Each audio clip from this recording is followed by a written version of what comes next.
Did you know that when you pour cream into your coffee, you're witnessing the same physics that happens during volcanic eruptions?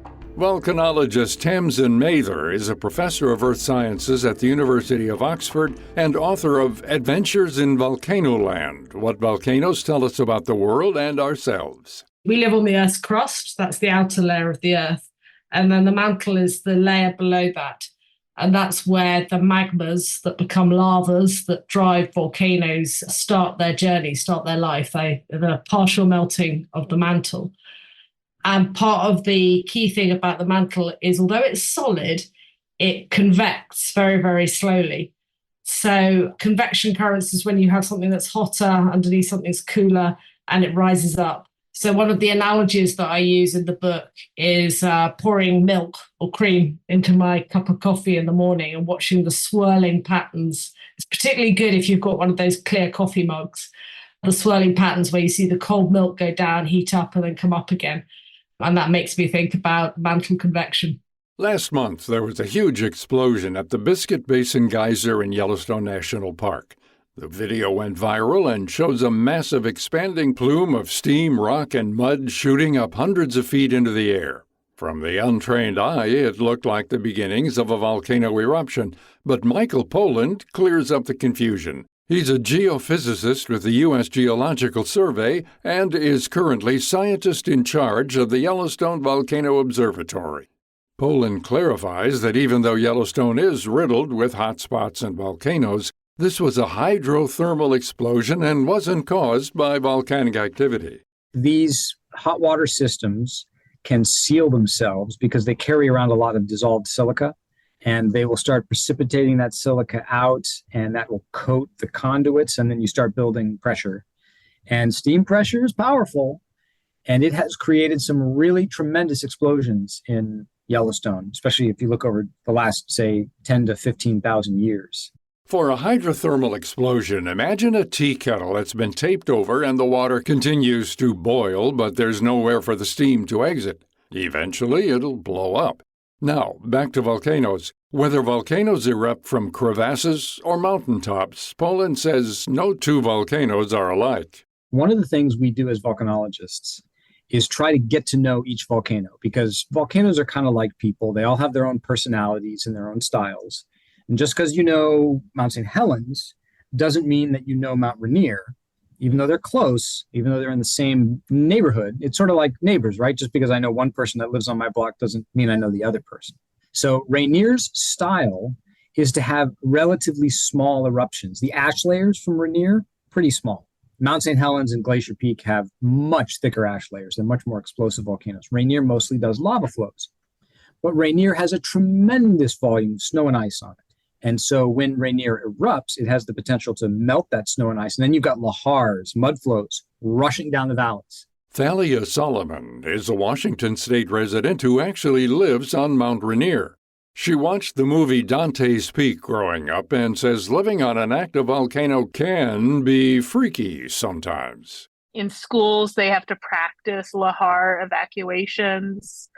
It's kind of eerie. It's really eerie. They say that they should have an idea leading up to it, what that means. It could be a day, it could be 30 minutes. I mean, we're putting a lot of faith into the monitoring it. But the idea is that they would know at least in enough time to evacuate. But Solomon doesn't worry too much. If a siren went off, she would stay in her home. That's because she lives in the evacuation zone a ways up the mountain on the side that's at low risk. It's the people down in the valleys that must escape to her area. But wait, why run up Mount Rainier? Poland says a volcano evacuation isn't like the scenes depicted in Dante's Peak, where every inch is suddenly covered in fiery lava and ash. But she does say the flow from the volcano, or lahar, that's seen in the film is pretty accurate. They're massively destructive. It is a flow of, calling it mud doesn't give it its due credit. It's like a slurry. It's basically like concrete. Very dense. It's carrying rocks and trees and whatever else it picks up. And it's kind of sweeping down these valleys. So It's like a flood, but a flood that's carrying an awful lot of debris and is really, really thick. So you got to get away from that. In Mount Rainier's case, past eruptions dating back thousands of years have shown the paths in which this flow has traveled before. The idea behind evacuating towards the mountain is to gain high ground where the mud and debris flows don't reach. Ash doesn't make it that far from eruptions of Rainier, but these mud flows can. So that's the hazard that we were really trying to socialize and get people to understand around Rainier. And while most flee from eruptions, there are people who find the allure of active volcanoes an exciting draw. Volcanic tourism has been popular since the first group of visitors trekked up to Mount Vesuvius in 1841. Every year, millions of people flock to Iceland, Italy, Guatemala, Hawaii, and other active volcanic sites to see the power of these eruptions up close. But is it worth the risk? They have inherent risk with them. Different systems, some systems are more risky than others. So the US volcanoes are generally very, very well monitored, and the USGS do a great job. They do have good warnings if things are waking up, usually. But sometimes you can get unexpected events. There were recent tragedies in New Zealand, for example, with White Island and tourists getting taken by surprise there. And there have been various legal cases about whether their tour company should have told them or there was a risk in going to the island. And in Japan, not that long ago as well, there were hikers who got killed at the top of a mountain there. So they are inherently risky things, but there are ways of managing the risk to make them safer. And it is also really important that people get to enjoy these magnificent structures. As a researcher, Mather doesn't mind these risks and is happy she gets to spend her days witnessing these bigger-than-life events.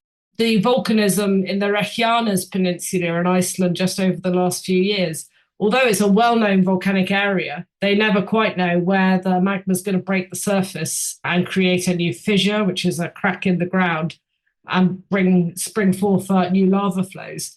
So they're monitoring it very closely, and they make maps of like the red zone, the amber zone, the yellow zone, where the highest probabilities are. Until about half an hour beforehand, it's really hard to be really clear. She says the most exciting area in volcanology today is Iceland, along the Reykjanes Peninsula. We haven't seen anything like that for 800 years. It's associated with the way that the tectonic plates are pulling apart. And it's really interesting that it seems to happen in these pulses where magma comes up and there'll be lots of movement, splitting of the two tectonic plates over the next few decades with this associated magmatism, so the associated volcanic activity. So for us, this is super exciting, right? We are alive during this 1 in 800 year event, and we get to study what's going on there. We could have missed it. Our human lives are so very short. So we feel very lucky that we're going to get to watch that, and get to watch that with all our modern instrumentation, where we can really try to get to grips with what's going on. Tamsin Mather's book, Adventures in Volcanoland, What Volcanoes Tell Us About the World and Ourselves, is available now online and in select bookstores. To find out more about our guests this week and to see a video of the Basin Creek geyser explosion, head to viewpointsradio.org. For more behind the scenes and to support our show, follow Viewpoints Radio on Instagram, X, and Facebook. This segment was written and produced by Polly Hansen. Our executive producer is Amira Zaveri. Our studio manager is Jason Dickey. I'm Gary Price.